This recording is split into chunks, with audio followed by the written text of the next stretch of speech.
Les élections présidentielles de 2007 désigneront le successeur du président François Hollande, qui ne s'est pas présenté pour un autre mandat. Au terme du premier tour du scrutin, effectué avec 11 candidats, Emmanuel Macron arrive en tête devant Marine Le Pen. Les deux candidats se qualifient pour le deuxième tour. Ces élections interviennent dans un contexte mouvementé, notamment à cause de la crise migratoire en Europe et de la fréquence des attentats terroristes qui ont lieu en France. Nous discuterons la position des deux candidats concernant plusieurs points clés. Nous commencerons avec le Frexit, puis nous discuterons des attentats terroristes, avant de finir avec l'immigration.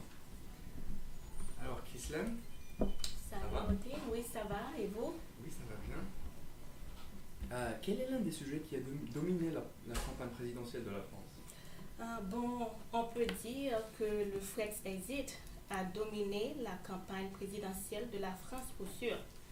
Et voilà l'opinion des deux candidats, comme tu as dit, Marine Le Pen et Emmanuel Macron, qui ont avancé au deuxième rang sur le sujet.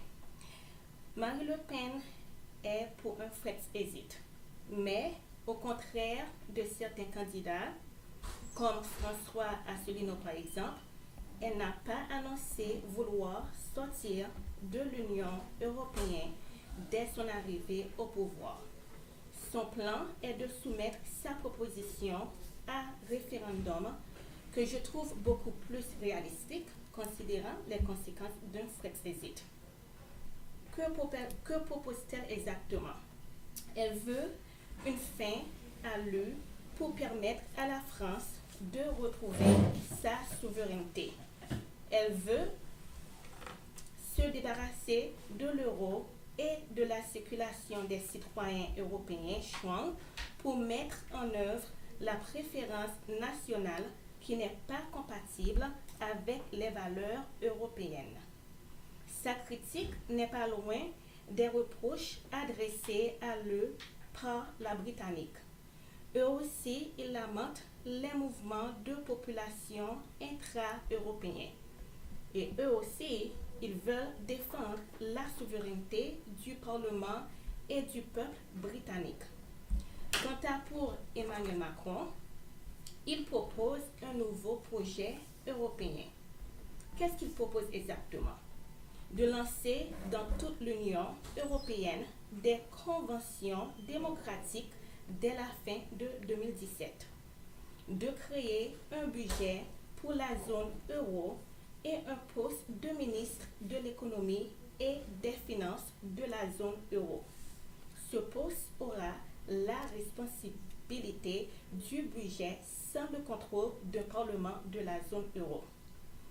Enfin, je doute que la proposition de Macron est réalistique, car son plan budgétaire n'est pas compatible avec les règles européennes qui existent à présent. Au contraire à Le Pen, ça ne dérange pas Macron de partager la souveraineté depuis que cette souveraineté n'est pas dominée par l'Allemagne, ce qui est l'ordre du jour. Merci. Et qu'est-ce qui est principalement en jeu avec le Frexit? Qu'est-ce que les gens opposent le plus? Bon, j'ai mentionné les citoyens européens Schengen quand je discutais Marine Le Pen.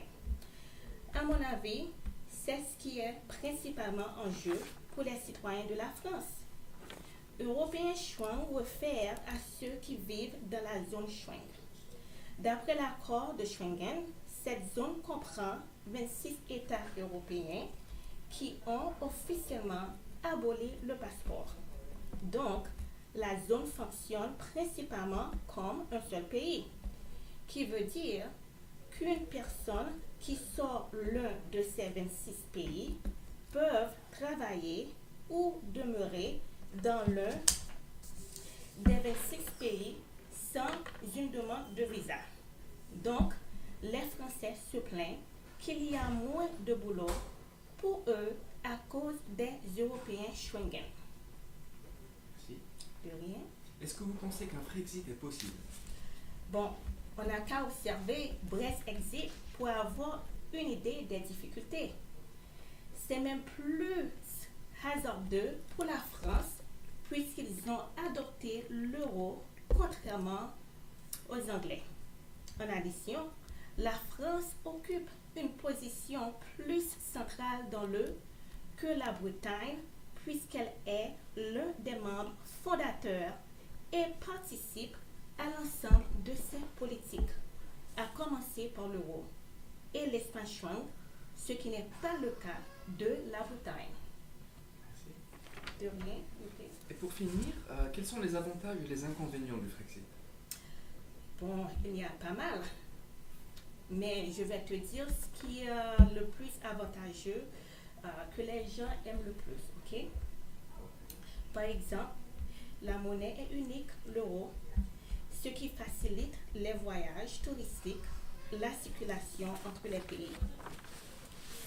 Donc, qui veut dire aussi libre circulation des personnes entre les 26 pays, une élimination du passeport, que les gens aiment beaucoup, et aussi ça facilite les gens de travailler, de trouver du boulot plus facilement, ce qu'ils adorent, même les Français. Quant à pour les désavantages, il y a trop de langues, qui veut dire qu'il n'y a pas une langue officielle, donc pour communiquer, c'est pas facile. Les pays trop nombreux et très différents qui rend les accords et la gestation très difficiles. Précision lente et bloquée par la nécessité d'avoir une unanimité.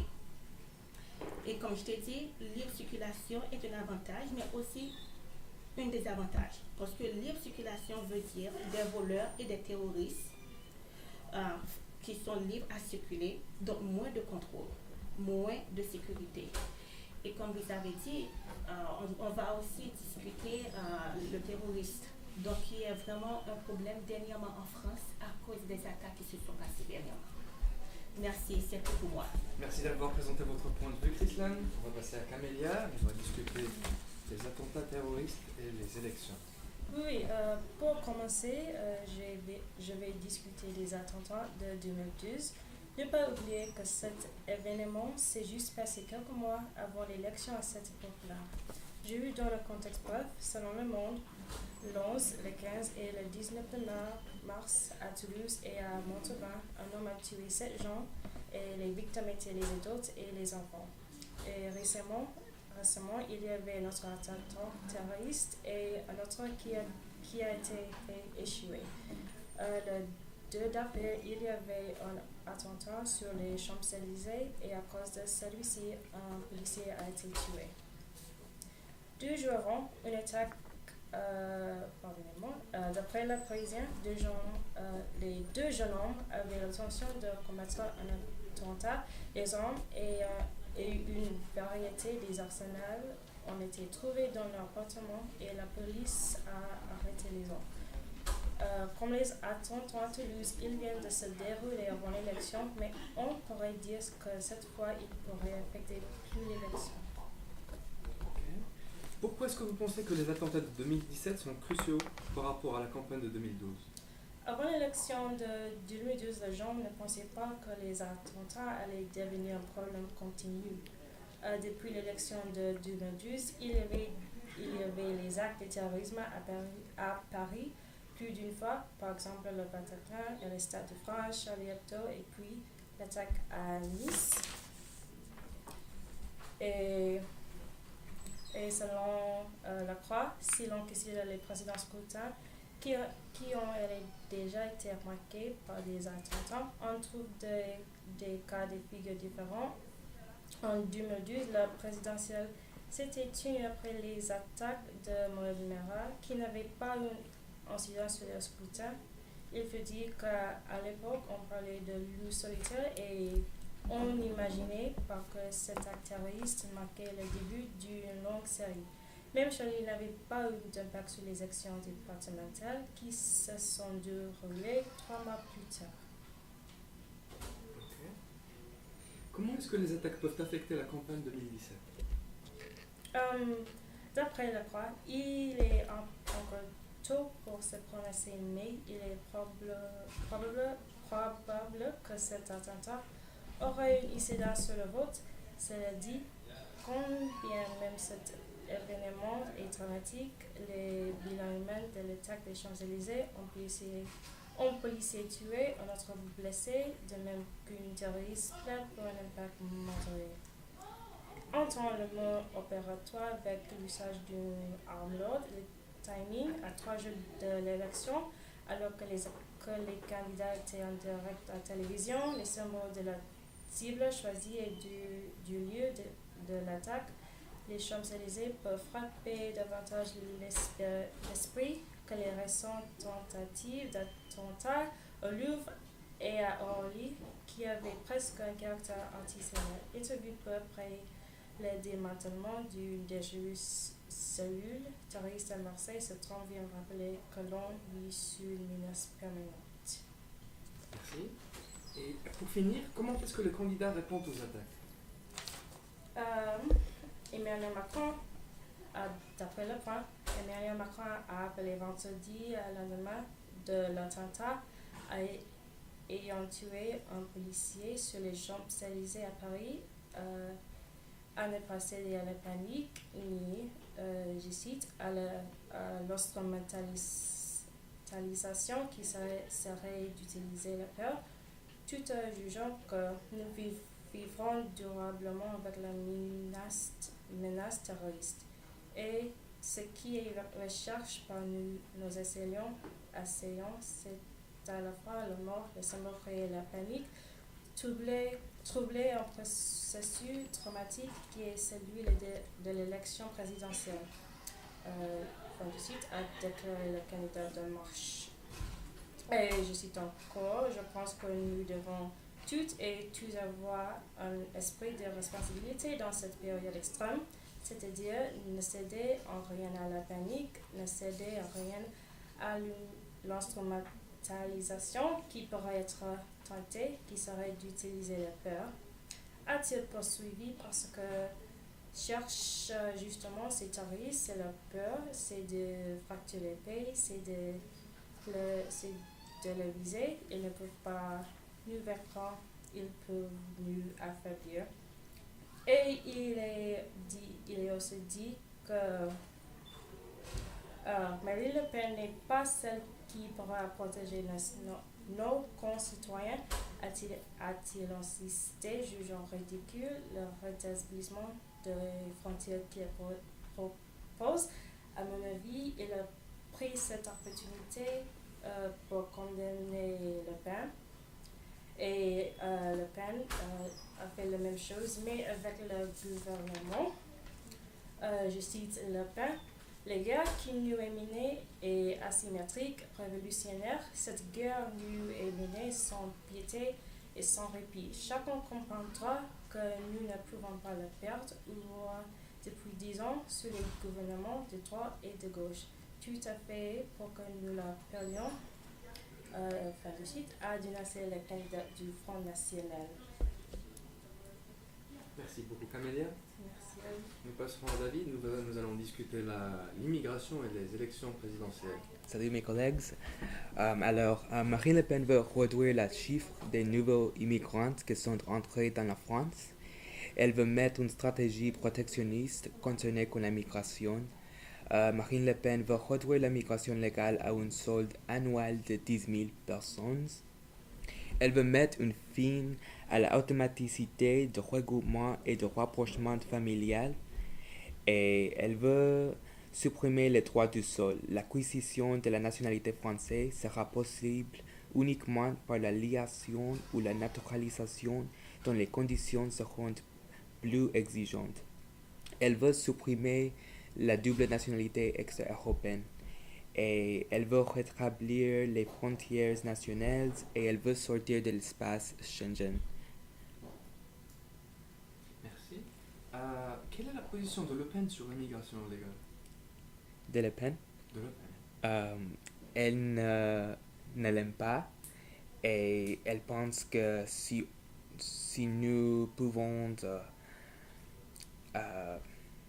établir les conditions pour revenir les immigrants à son pays, ça peut fortaliser la France, l'économie et tout. Alors Macron n'est pas d'accord la migration illégale. Mais dans le sujet de la migration légale, elle veut simplifier l'accès au travail pour les étudiants qui sont titulaires d'un master en France.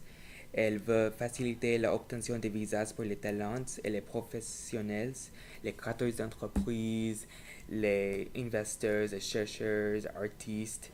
Ça veut dire qu'il est une candidate pro-globalisation. Elle, Macron. oui, oui. Mais c'est son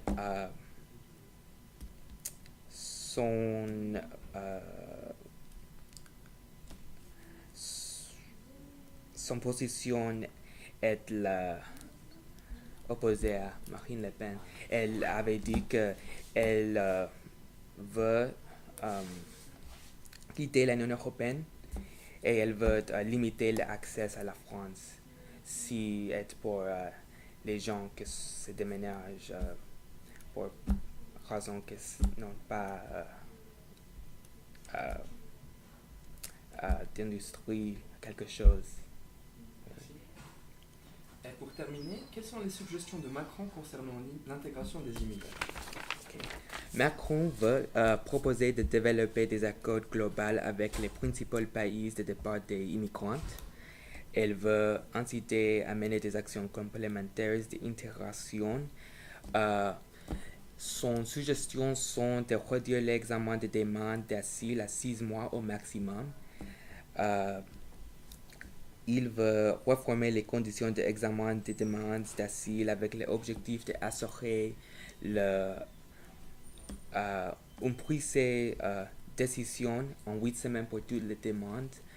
Et elle veut établir la langue française comme critère principal pour la nationalité française. Et, oui. Elle parle d'une proposition sur les quotas d'immigration comme Le Pen, mais elle a une position favorable à les gens qui sont venus en France pour la raison d'entreprises, d'études, de manières pour améliorer l'économie locale et de la France. Merci beaucoup, David. Nous avons fini. Merci.